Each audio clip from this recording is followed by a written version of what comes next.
A holiday ট্যুরসের পক্ষ থেকে সবাইকে শুভেচ্ছা ও স্বাগতম। আজকে আমরা উপস্থিত হয়েছি এক ঐতিহাসিক, আধ্যাত্মিক এবং শতবর্ষের ঐতিহ্য বহন করা স্থানে। চাঁদপুর জেলার মতলব উত্তর উপজেলার বদরপুর বেলতলি গ্রামে অবস্থিত হজরত শাহ সুফি গাউসে পাক সোলেমান ল্যাংটা রহ মাজারে শরীফ। ড্রোন ও গ্রাউন্ড ক্যামেরার চোখে আজ তুলে ধরব এই পবিত্র স্থানের ইতিহাস, আধ্যাত্মিকতা, ওরসের মহোৎসব এবং মানুষের বিশ্বাসের গল্প।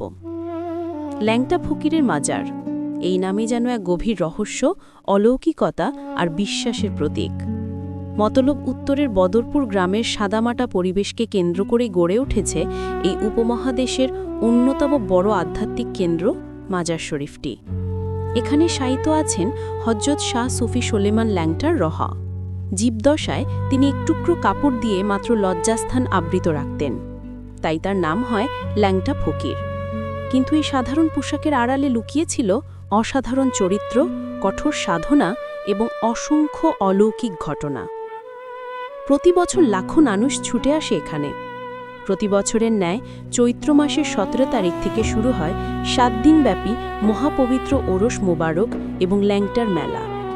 প্রতি বছরই পালিত হয় শাহ সোলেমান ল্যাংটার 104তম ওরস শরীফ।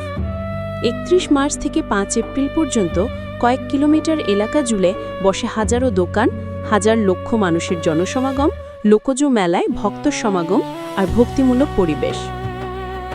ওরস শুরু হওয়ার আগের দিন থেকে বিভিন্ন আস্তানা, জিকির আজকার, মিলাদ দোয়া খয়ের, কোরআন তিলাওয়াতে মুখরিত হয়ে ওঠে পুরো বেলতলি গ্রাম।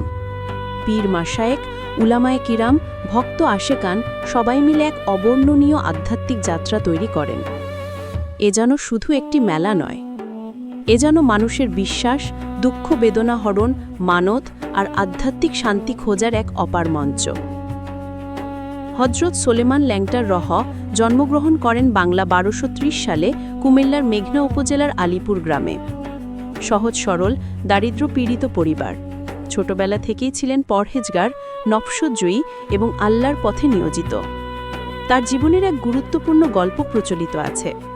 3 জন মুরিদ ভাদ্র মাসের এক অমাবস্যার রাতে সোনারগাঁয়ের উদ্দেশ্যে নৌকা করে রওনা হচ্ছিলেন। মাঝি ছিলেন সোলেমান শাহ। বৃষ্টিতে নৌকা ভিজছে আর 3 ভাই আরামে শুয়ে আছে। বেরসিক হলেও ঘটনা এমন, পীর সাহেব তাদের ডেকে বলেন, উলঙ্গ হয়ে আসো। 3 ভাই লজ্জায় স্থির, অথচ সোলেমান শাহ বাধ্য হয়ে এগিয়ে যান। পীর সাহেব তার মুখে ফুঁ দেন এবং সেই মুহূর্ত থেকেই তিনি হয়ে যান ল্যাংটা ফকির। তার জীবনটাই বদলে যায়। শুরু হয় তার আধ্যাত্মিক যাত্রা। তার অলৌকিক ঘটনাগুলো লোকমুখে ঘুরে বেড়ায়। এক গ্রামে গিয়ে নারীরা পানি বয়ে আনার কষ্ট দেখে তিনি নফস টেনে দীর্ঘ করে পুরো উঠান পানি ভিজিয়ে দেন। অনেকে বলে হজে যাবার সময় অনেকেই তাকে বদরপুরে দেখে গেছে, আবার কাবা শরীফের সামনে নামাজ পড়তে দেখেছে। এমন অগণিত ঘটনার সাক্ষী এই ভূমি। বাংলা 1325 সালের 17 চৈত্র বেলতলি বদরপুর গ্রামে তার বোনের বাড়িতে তিনি শেষ নিঃশ্বাস ত্যাগ করেন। পরদিন এখানে দাফন করা হয় তাকে। তার ভক্তরা একটি স্থানে প্রতিষ্ঠা করেন পবিত্র মাজার। তারপর থেকে শুরু হয় সপ্তাহব্যাপী ওরস এবং ল্যাংটা পাগলের মেলা। প্রতি বছর লক্ষ লক্ষ মানুষ আসে সোলেমান ল্যাংটার মাজারে মানত করতে। গরু, ছাগল, চাল, ডিম, টাকা যা আছে তাই নিয়ে আসে, কারণ বিশ্বাস এই দরবার থেকে কেউ খালি হাতে ফেরে না। তবুও মানুষ থেমে নেই। দেশের বিভিন্ন অঞ্চল থেকে লঞ্চ, ট্রলার, বাস, ট্রাক, সিএনজি, অটোরিকশা সব মাধ্যমেই ভক্তরা এসে জমায়েত হচ্ছেন। মেলার চারপাশে বসেছে হাজারো দোকান।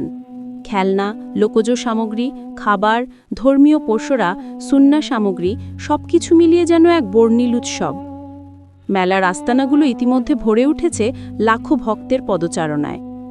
শত বছরের ইতিহাস, অলৌকিকতার গল্প এবং হাজারো মানুষের বিশ্বাস সব মিলিয়ে ল্যাংটা ফকিরের মাজার আজ শুধু একটি পবিত্র স্থানই নয়, এটি বাংলাদেশের আধ্যাত্মিক ঐতিহ্যের অন্যতম এক মহাপর্ব।